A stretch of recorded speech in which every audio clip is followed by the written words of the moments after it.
Bio, paper first zoology जिसका नाम है life and diversity of animal. Invertebrate के साथ हम बात कर रहे हैं। हमारी पेपर फर्स्ट जो था उसकी यूनिट है सेकेंड, जिसके तहत हमने सिलेंटेटा और टिनोफोरा क्लासिफिकेशन की बात की है। नेक्स्ट हम जो देख रहे हैं यहाँ पर कॉरल एंड कॉरल रीफ, ठीक है ना। कॉरल क्या होती है, प्रवाल क्या है और प्रवाल भित्तियों के बारे में हमको जानकारी प्राप्त करनी है। तो आज का जो हमारा एजेंडा है वो कौन है, प्रवाल भित्ति। तो प्रवाल भित्ति होती क्या है, एक तो उसका पता लगाना है हमें। प्रवाल भित्तियां कैसे बनती है, उसको प्रभावित करने वाले कारक क्या है, प्रवाल भित्तियों के प्रकार क्या है और उसका इकोनॉमिक इंपोर्टेंस क्या है, ठीक है। तो हमें ये सारी चीजें इसमें देखनी है। तो हम बात करते हैं, हमारा जो आज का एजेंडा है वो एजेंडा है हमारा कॉरल रीफ, जिसमें सबसे पहले हम इंट्रोडक्शन की बात करेंगे। कॉरल रीफ, प्रवाल भित्तियां। बात करते हैं कि आज का जो हमने एजेंडा देखा है वो प्रवाल भित्तियां क्या होती हैं। सबसे पहले हम बात करें कि किससे रिलेटेड है। तो हमने इससे पहले सिलेंटेटा और टिनोफोरा का क्लासिफिकेशन पढ़ा है। तो जैसे ही हम बात करते हैं कि सिलेंटेट्स जो हमारे हैं, और सिलेंटेटा से पहले हमने बात की थी पॉरीफेरा की। तो पॉरीफेरा का जो कवच हमने देखा है, उनका जो क्लासिफिकेशन है वो किसके बेस पर था, स्केलेटन के बेस पर आधारित था।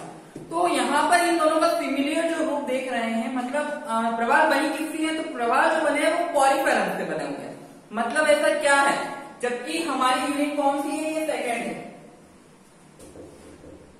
सेकेंड यूनिट के अंदर टॉपिक है ये, और सबसे हाईएस्ट टॉपिक है हमारा प्रवाल भित्तियां।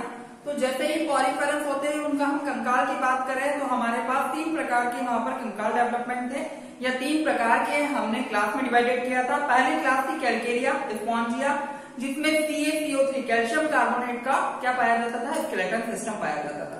नेक्स्ट हमने बात की थी हाइड्रोस्पॉन्जिया की, तो उसमें जो हमारा सीलिया या हम बोलते सिलिकॉन जिसका है उसका कंकाल पाया गया था। और डेमोस्पॉन्जिया में हमने विशेष प्रकार के प्रोटीन। तो हम जो यहाँ पर मेन जो हमारा है कैलकेरिया स्पॉन्जिया है, वो उसका जो मेन फंडा है वो है CaCO3। कैल्शियम कार्बोनेट की प्रेजेंस क्या होती है, इकट्ठी होती जाती है। मतलब प्रवाल की जो आप बात कर रहे हैं, जो प्रवाल है हमारे पास, प्रवाल को हम बात कर सकते हैं कि जो कंकाल होता है उसे हम बोलते हैं कैरोलाइट, ठीक है। जो प्रवाल का कंकाल है या प्रवाल स्केलेटन जो क्या होता है, एक तरफ इकट्ठा होता जाता है, तो उसका हम क्या कहते हैं, कैरोलाइट, ठीक है ना। कैरोलाइट की बात करें तो इस प्रकार और बहुत सारे जो स्केलेटन इकट्ठे हो जाएंगे। मतलब पहले की माना कि ये एक स्केलेटन इकट्ठा हुआ, फिर ये कंप्लीट इसका रूप कंप्लीट हो जाएगा, तो उसको हम बोलते हैं कॉरेलियम, ठीक है। ये क्या हमारा कॉरेलियम, ठीक है। तो ये हमारा कॉरेलियम है। तो आप सोच रहे हैं कि समुद्र के नीचे की हम जैसे दुनिया देखते हैं सी की, तो हमें कैसे दिखाई देती है पानी के अंदर, तो किस प्रकार का है, हम आगे पिक्चर्स पर बात करेंगे। तो इसको सबसे पहले देने वाले कौन थे, उन्होंने कैसे इसको खोजा था, आइए हम हमारी पीपीटी की स्लाइड पर देखते हैं।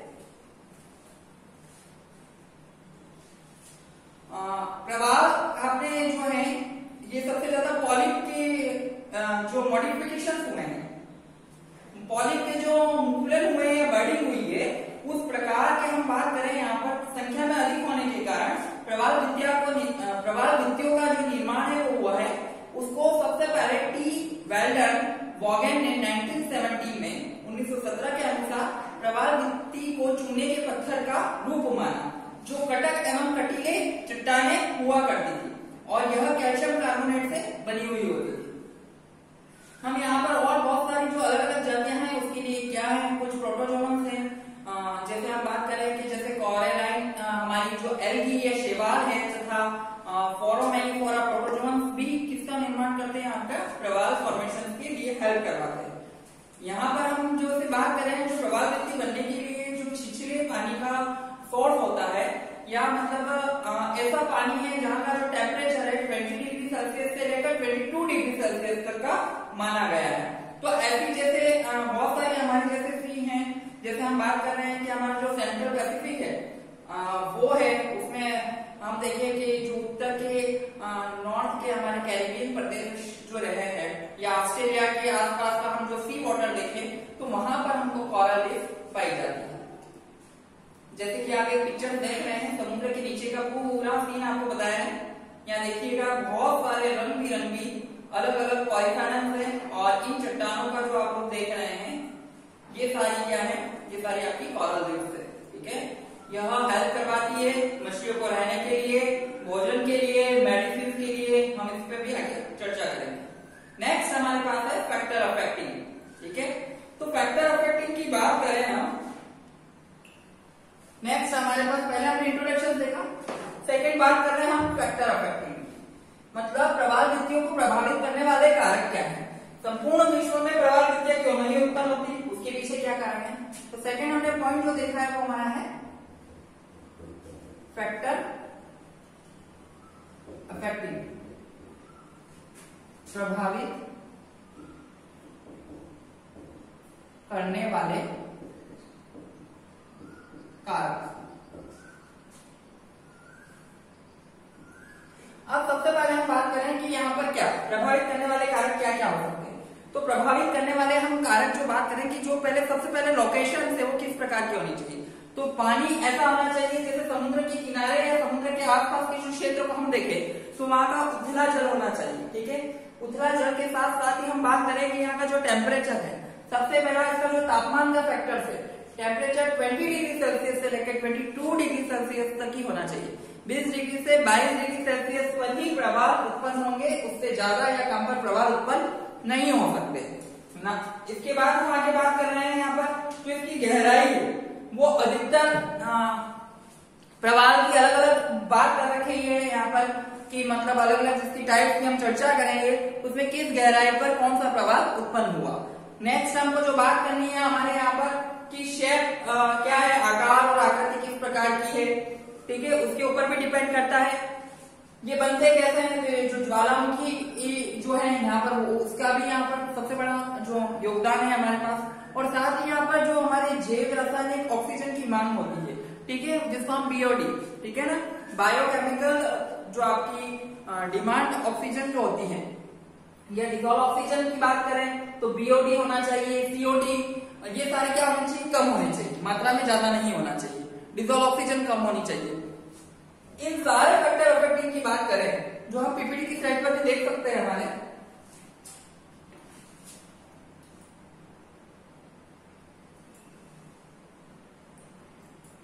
सबसे पहला टेम्परेचर बता रखा है, जो तापमान जो है 20 to 22 डिग्री सेल्सियस होना चाहिए, लाइट ज्यादा नहीं होनी चाहिए, गहराई अधिक नहीं होनी चाहिए, शेप जो होते नुकीले होने चाहिए, प्रकाश की जो तीव्रता हम बात करें तो सामान्य से अधिक नहीं होनी चाहिए, बायोकेमिकल ऑक्सीजन जो डिमांड है, जैव रासायनिक ऑक्सीजन की मांग बहुत कम होनी चाहिए, सीओडी बहुत कम होना चाहिए, तथा डीओ जो हमारा है डिसॉल्व ऑक्सीजन वो 4 to 6 ppm तक का होना चाहिए। ठीक है, ज्यादा से ज्यादा इसकी जो गहराई मान रखी है 100 फीट से ज्यादा नहीं होनी चाहिए। तो ये तो सारे हमारे क्या प्रभावित करने वाले कारक। नेक्स्ट बात करनी है टाइप ऑफ कोरल रीफ। तो हम यहाँ पर सबसे पहले टाइप ऑफ कोरल रीफ में आपको एक पिक्चर शो हो रही है। सबसे पहले आप बताना चाहते हैं हम लोग कि यहाँ पर आप देख रहे हैं कि ये सी वाटर है। देखिएगा टाइप ऑफ, पहले स्टार्ट करने से पहले हम बात कर लें,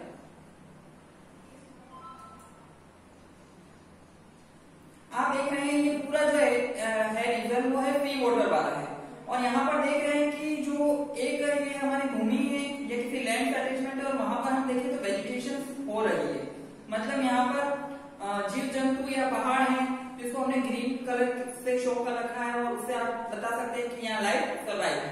तो हम यहाँ देख रहे हैं कि इसके आसपास का जो क्षेत्र है वो क्या है। ठीक है, और आप ये देख रहे हैं कि जहाँ पर ये हाईलाइट हो रहा है खाई की तरह कैविटी जो बन रही है वो क्या है। तो ये इस प्रकार से बनने वाली जो होगी वो आपकी प्रवाहित पर ये कौन सा प्रकार है। यहाँ पर देखिए ये साइज बड़ी हो गई यहाँ का, ठीक है, और यहाँ पर आप देखिए ये बहुत बड़ी हो गई। तो इसको हम समझने के लिए सबसे पहला हमारा प्रकार है फ्रिंगिंग जो रीफ है उसके बारे में चर्चा करते हैं, प्रवाल भित्तियों के प्रकार। नेक्स्ट हमारा पॉइंट है टाइप ऑफ कोरल रीफ। प्रवाल भित्तियों के प्रकार। पहला प्रकार हम बात करें प्रवाल भित्तियों के प्रकार में, तो पहला प्रकार जो हमारा है वो है फ्रिंगिंग रीफ, मतलब झालरदार प्रवाल। हम इसका एक पिक्चर ड्रॉ कर रहे हैं, जैसे कि ये हमारा कोई रिवर है और यहां से हम बात करें इसके चारों ओर इस प्रकार की एक लेयर बनी हुई है।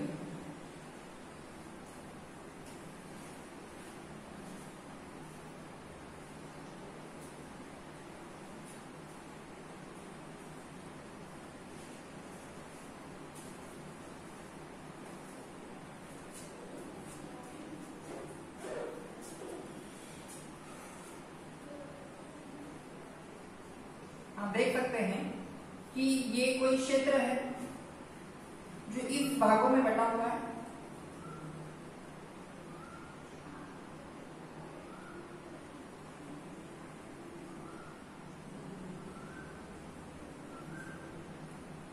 अब यहां पर हम बात कर रहे हैं लेगून की। लेगून होते क्या है? तो लेगून छोटी छोटी गड्ढों में भरे पानी जैसी संरचनाएं होती हैं, जिसको हमने एक नाम दे दिया लेगून।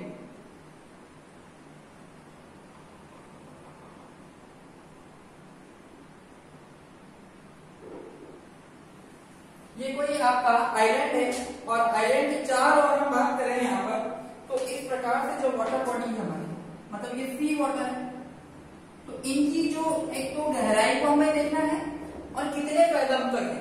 मतलब ये ऊपर वाला पार्ट है हमारा आइलैंड का, तो ये इसके पास में एक बोट जाए इतनी जगह रहती है, मतलब एक बोट खड़ी रहे ऑन दी बोट। जैसे कि आप देख रहे हैं कि ये नाव है,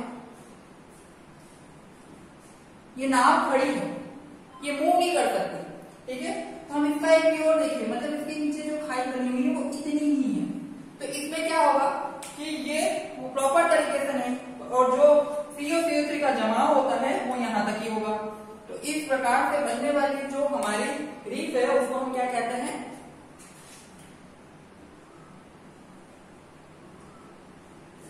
और ये हमारे कौन बने हैं? लेगून, ठीक है। तो इस प्रकार की जो हम देख रहे हैं कि इस प्रकार की जो झालरदार संरचनाएं बनती है उसको हम फ्रेमिंग रीफ या झालरदार रीफ के नाम से जाना जाता है, और ये इस प्रकार से इनका फॉर्मेशन हुआ करता है। इसको हम हमारी पीपीटी की स्लाइड पर देखें।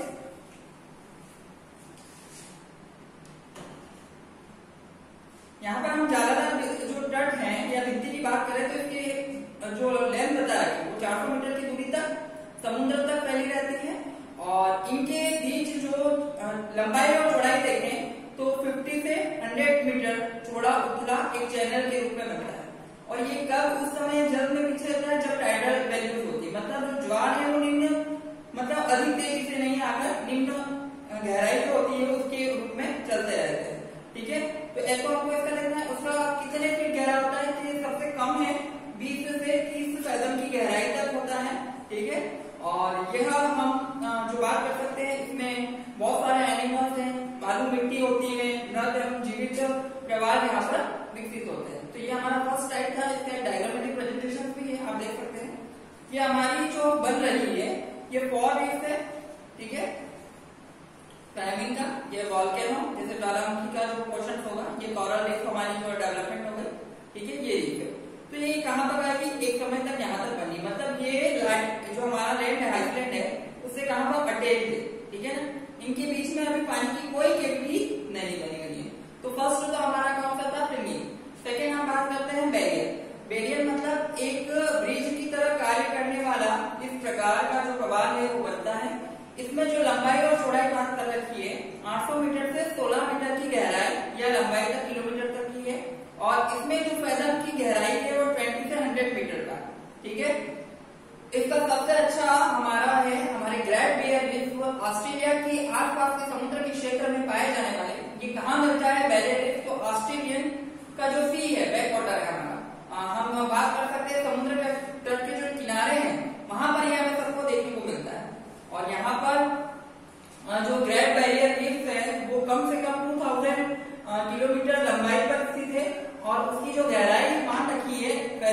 की वो 150 किलोमीटर तक की मान रखी है। उसको हम डायग्रामेटिक रेजिस्टेंस देखें तो ये इस प्रकार से दिखाई देता है।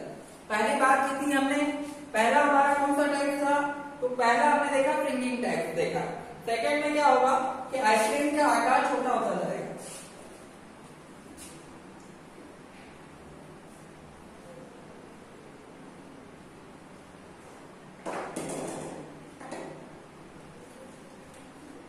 आइसलैंड छोटा हो गया, ठीक है, और ये जो हमारे लैगून्स हैं वो संख्या में बढ़ते गए। तो आइसलैंड छोटा होने से क्या होगा, मतलब बैलेंस ऐसी रिस्क होती है जिसमें एक बॉट आसानी से क्या कर सकती है, मूव कर सकती है। तो इस प्रकार की जो हम बात कर रहे हैं वो कौन सा है हमारा, बैरियर रीफ की बात कर रहे हैं, ठीक है। तो इस प्रकार की बस इसमें अंतर ये है, ये कहां पर पाया जाता है, कि ऑस्ट्रेलिया के जितने भी सी है उनके आसपास को हमें देखने को मिलता है, ठीक है। और हमारा जो अंतिम है वो है हमारा एटॉल, ठीक है, एटॉल रीफ। एटॉल रीफ में अंतर इतना ही होता है कि जो आइसलैंड होता है वो पूरी तरह से समाप्त हो जाते हैं, ऊपर से समाप्त हो जाते हैं, जिसमें एक जहाज आसानी से जा सकता है।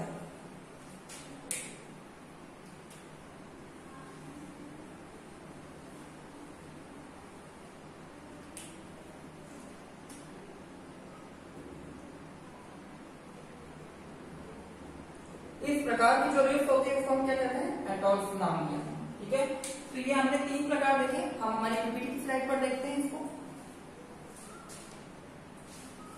एटॉल जो होता है जिसमें लैगून होते ही नहीं है, या लैगून, इसको लैगून आइलैंड भी कहा जा सकता है, ठीक है। ये घोड़े की नाक जैसे यू शेप होती है उस प्रकार से होती है।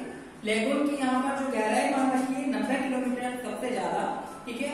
ये पूरी तरह से बंद या नहीं होते हैं, ये जलमार्ग द्वारा टूटी हो सकती है, इसमें जलायन को चलाया भी जा सकता है। जो बड़े बड़े आपके शी हैं उस प्रकार से ये यहाँ पर मूव कर सकते हैं। तो आप देख सकते हैं कि आप इस प्रकार का जो है एटॉल,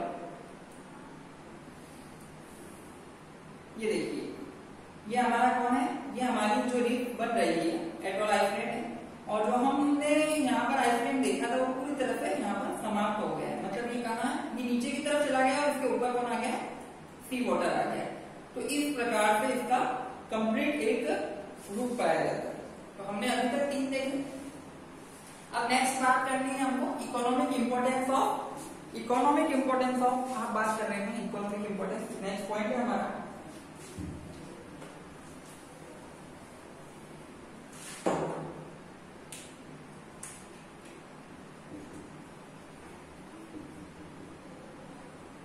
इकोनॉमी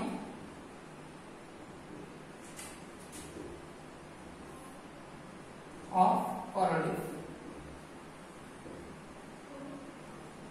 प्रवाल भित्तियों का महत्व।